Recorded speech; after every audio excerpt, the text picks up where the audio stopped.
नमस्कार विद्यार्थी मित्रांनो, एक्सप्लोरिंग करिअर सेंटर या यूट्यूब चॅनलमध्ये तुमचं सर्वांचं स्वागत आहे। Maharashtra forest department government of Maharashtra यांच्या नागपूर डिव्हिजनमधील एक प्रसिद्ध पत्र इथं जाहीर झालेलं आहे। काय आहे ते प्रसिद्ध पत्र त्याबद्दलची डिटेल माहिती आजच्या व्हिडिओमध्ये आपण बघणार आहोत। तत्पूर्वी तुम्ही आमच्या चॅनलला नवीन असाल, अजूनही चॅनल सबस्क्राइब केलं नसेल तर कृपया सबस्क्राइब करा। उपवन संरक्षक कार्यालय अमरावती, वन विभाग अमरावती कॅम्पस अमरावती। तर विषय भरती प्रक्रिया सन 2023 वन संरक्षक गट क वैद्यकीय तपासणी बाबतचं हे पत्र आहे। 23/2/2024 रोजीचं प्रति जिल्हा शल्य चिकित्सक, जिल्हा सामान्य रुग्णालय अमरावती यांच्यासाठी प्रधान मुख्य संरक्षक इथे संदर्भ दिलेले आहेत कार्यालयाच्या पत्रानुसार।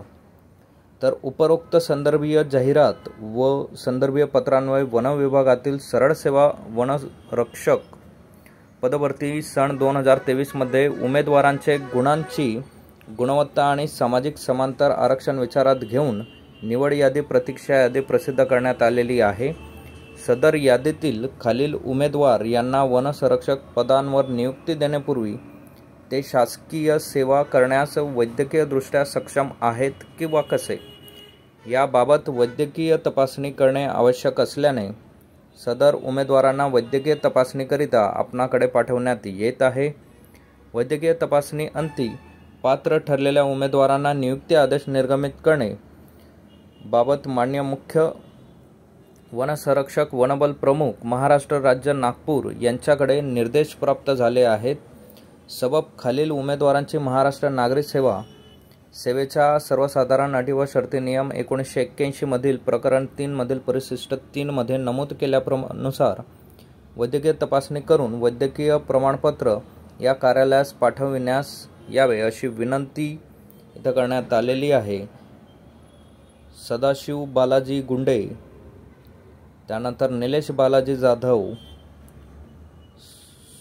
सुरजन सिन्हा, दिलीप सिन्हा ठाकूर, दीपक सुधाकर कडवकर या 4 लोकांचं इथं वैद्यकीय तपासणीची रिक्वेस्ट इथे अमरावती शल्यचिकित्सक यांना करण्यात आलेली आहे। पत्र 3 अन्वये वनरक्षक गट क संवर्गातील निवड सूचीनुसार 16 पात्र उमेदवारांना वैद्यकीय तपासणीकरिता आपणाकडे पाठवण्यात आले होते। त्यापैकी 1 उमेदवाराचे वैद्यकीय तपासणी करणे बाकी असून त्यांचे विनंतीनुसार दिनांक 23/2/2024 रोजी प्रादेशिक निवड समितीच्या मान्यतेने त्यांना खालीलप्रमाणे वैद्यकीय तपासणीकरिता पाठवण्यात येत आहे। करिता खालीलप्रमाणे उमेदवाराची वैद्यकीय तपासणी करून वैद्यकीय तपासणी प्रमाणपत्र या कार्यालयास पाठवण्यात यावे। तर शेखर मनोहर गडबेल यांना सुद्धा हे पाठवण्यात आलेलं आहे।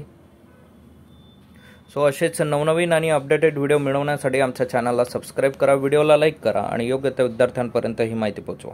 थँक्यू, धन्यवाद, जय हिंद।